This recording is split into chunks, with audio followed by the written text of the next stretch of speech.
I'm starting to realize as a person that identifies as intelligent, as someone that's written a book, someone that's in college and almost done with it, someone that reads a lot, someone that analyzes every little detail of society and myself. I realize a lot of the times I'm unhappy. And for so many years, I've been trying to figure out if I know all this stuff and I'm aware of myself and what's going on, why do I not feel better about life? Why are my relationships not always working out the way I want them to? And why do I not feel satisfied? And why do I feel like I'm not progressing the way I want to? Because I know what to do, but I don't feel like I'm doing the thing or I don't feel motivated to do the thing. And you're probably similar if you clicked on this video. I want to go into some core concepts as to why this happens to us and what I'm actively doing about it because we have to do something about it. We can't stay the same way forever, right? But a lot of my friends right now, I would definitely say are intelligent people. They think very deeply about everything and they think so much. We're so attracted to thinking that we're all overthinkers in our own ways. And it shows up differently for all of my friends, but I would consider each of us an overthinker of something. And I think it stops us or slows us down in what we're trying to go for in life.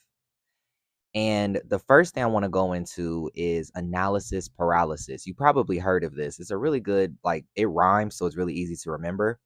But analysis paralysis is basically where you're so focused on analyzing all of the details of a situation. You're trying to calculate in your mind, will I be victorious if I do this? Will I get this job if I apply to this? Will I be with this person if I talk to them? Will I be able to join this organization? Will I be able to afford this car? Will I be able to afford this apartment for longer than 3 months? And you'll spend all this time doing research. You'll watch a bunch of YouTube videos. You'll read about a bunch of books. You'll go in your notebook and write everything out. You might make a plan with ChatGPT. You'll try to have AI calculate the odds of success for you. Like intelligent people work out every single detail of their plan. Even so, when they go to other people for advice, they already know what you might even say to them. Like an intelligent person is spending so much time trying to investigate what will happen that when someone offers their point of view, they've already thought of it themselves. And the thing about analysis paralysis is that we do that first part of analyzing, but then the paralysis comes in because since all these other people have gone after this goal that I have and they have not been successful, therefore I won't be successful. If all black men went to this university and the rates of black men graduating is low, then typically, I don't know, I feel like I may not be that exception. Or if typically rent is increasing in the country and I know this, and a lot of people are get evicted or can't afford their rent by the first of every month, typically odds are I'm not probably going to be able to as well. And it's not a low self-esteem thing. It's not that you can't. It's just like the odds of success are so low, an intelligent person logically is going to not do that thing. Which doesn't sound bad, but it really stops us from doing a lot of things in life because we don't know everything. I didn't know how my year was going to turn out. I planned out this whole year where I would be in school, I would have an internship, and then I would get hired in before the fall, in the summer, and then I would do this, do that, graduate. And it took a lot of struggle for my plan to work. Even though I feel like I detailed this entire plan out, it didn't work on my timing. This year, things got delayed. Coordinators didn't call me back. Supervisors not calling me back. The school charging me extra money I didn't anticipate, or had to take extra classes I didn't anticipate, or certain professors being really irritating that I didn't have in the past, but now these newer professors towards the end are being irritating. There's these factors that started to pop up in my life, and as an intelligent person, I'm like, oh, I thought I already worked out this master plan. But then you go about the plan, you go to execute, and then there's obstacles and there's things that you didn't even know that will happen. And there's all these factors of life because intelligent people think they know how to we think that we can like outsmart life, that if we read enough books, if we're on the internet long enough, we watch a lot of videos, we get a lot of peer reviews of the stuff that we try to do, that the things we do will work out perfectly or they'll have high odds of success. But life is really uncertain. And that's something I'm learning this year. It's really uncertain. As smart as you are, as brilliant as you are, there's going to be randomness in life. There's going to be obstacles in life. There is no 100% guarantee of success. There really isn't always a 90% guarantee of success. There can be maybe 70%, but I think we are very unrealistic as intelligent people, and we rely on our limited understanding and information about things, because miracles do happen on the opposite end. As much as tragedy will randomly happen in our life, miracles happen in our life randomly. Uncertainty is not a bad thing, because uncertainty is tied to, it's the idea of chaos being a factor of life. And people think chaos means bad. No, chaos means like random. You can randomly you can randomly meet somebody who's really rich and they give you money and y'all work out and everything's great. Or you can randomly meet a manipulator who twists your emotions when you're in a low moment. You could have a family member die, or you can have a family member wake up from a coma. There's so much uncertainty in life that we can't accurately calculate our lives and the things that we do. And we can do as much as we can to try to make the best things happen for ourselves. But there's always going to be a level of chaos. There's always going to be that number or variable we didn't quite calculate in our equations. I also think, like I said before, we're too biased in our own thinking. We use the stuff that happened in our past to make a observation, a calculation, an assumption about our future. Like for me, I have not had a great romantic life. I have not had a great romantic life. And I haven't really had a great friend life until now. Like a lot of my friends now are amazing, but in really for most of my life, my friendships have not been great. It's been people that I just was friends with for too long, and it was stunting my growth. It was not making me happy, and it really caused a lot of low self-esteem moments that I had to recover from through therapy and reading and healing and all that stuff, right? But what was my point? What was I saying? Oh, my past hasn't been good with relationships. So I do start to assume sometimes that, oh, newer friends I make won't be so good, or the every man is awful, or every relationship I get in will be terrible.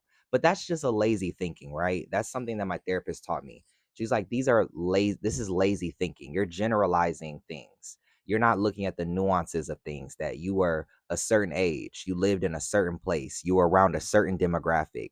Our brain starts to create this narrative that's not accurate to our lives. Just because you're seeing a lot of people that are getting cheated on, in bad relationships, being manipulated, that doesn't necessarily mean that you can't be in a healthy relationship. You can't be emotionally stable and regulated and trust somebody. You're using the information you have at hand to make an assumption that you don't even know. You got to experience a person. You have to be around people. You have to go out and do things. You have to apply for that job.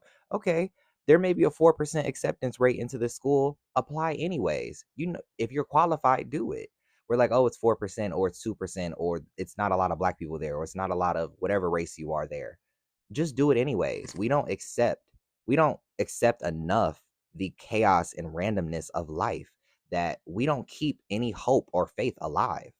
This is why I think intelligent people, and I was talking about this with my friend, we have to really get into fiction. Read some fiction novels. Watch some shows that are fiction. You need to get back into childlike wonder and childlike hope and faith. Hope and faith is so necessary for the human mind. And I don't think I will be here talking to you and doing the things I'm doing without that hope and faith being alive in me. There are so many, the statistics of this country right now are terrible in terms of finances, in terms of relationships, in terms of everything. But we have to keep hope alive and also understand nuance in life, that things are not black or white, yes or no, will happen, won't happen. Life is very fluid and changing all the time. And we can't, as intelligent people, become so fixed in our thinking that we don't allow the randomness to exist in our life and acknowledge that randomness. I think another thing, and the biggest thing I learned this year, was You can't be a robot in relationships, okay? Intelligent people, you can't be a robot. You can't like what am I trying to say?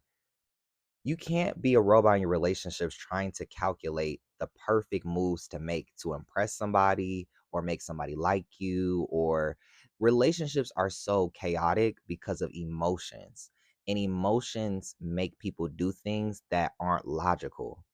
Where someone is cheating on you and then you ask them, why did you do that? And they're like, I don't know. And as an intelligent person, your brain gets so frustrated with that because it's like, well, why did they do that? I have to figure out the answer. Why are they treating me bad?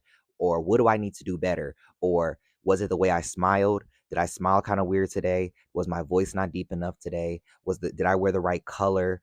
Or did I say the right things? It's just like you try to calculate and figure out every little detail. Why, or how.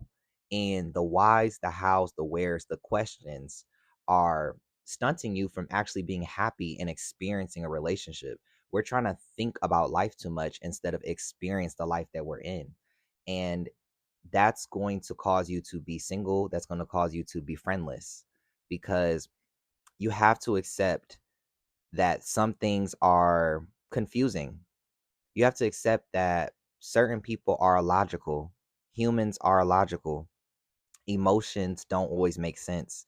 Someone is feeling things about you, feeling things about themselves, and feeling things about life based on their own life story and biases, based on their current circumstances, and based on their interpretation of how you're treating them. So you could be the perfect person on paper, intelligent person. You can be the most loving, charming, amazing, giving, generous person, and someone can still treat you bad. And isn't that illogical? I'm doing all the things that I should be doing romantically or platonically, and someone's still treating me bad. That doesn't make sense. The formula should work out where I'm doing everything I'm supposed to do, and they should be doing everything they're supposed to do, and my relationship should always work out. But no, that's not what happens. We do all these things and people are so illogical on their end that they mess it up. They self-sabotage, they cheat, they lie, they do these things, and it has nothing to do with you, it has everything to do with them. So stop trying to calculate success in your relationship. Stop trying to calculate what you could be doing better, what they're doing. Just read the situation of what's happening. Literally, this person is lying to you. Your needs are not being met. Things are not happening that are making you happy. That's the simple part. All this like deeper analyzing of why is not necessary, at least while you're in the relationship. If you want to separate from the person and then spend some time, some allocated time to review what happened and why that may have happened, that's fine.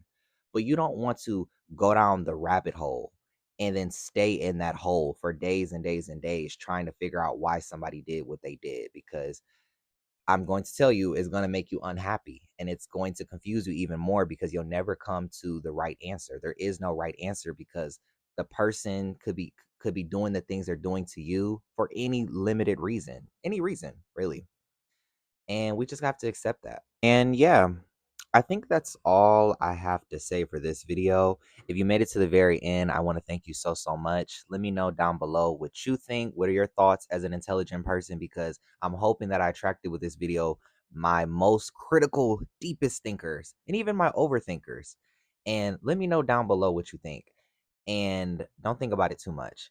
But yeah, if you like this video, don't forget to like, comment, subscribe, do all those amazing, beautiful things. I will definitely see you guys in my next video. See you later.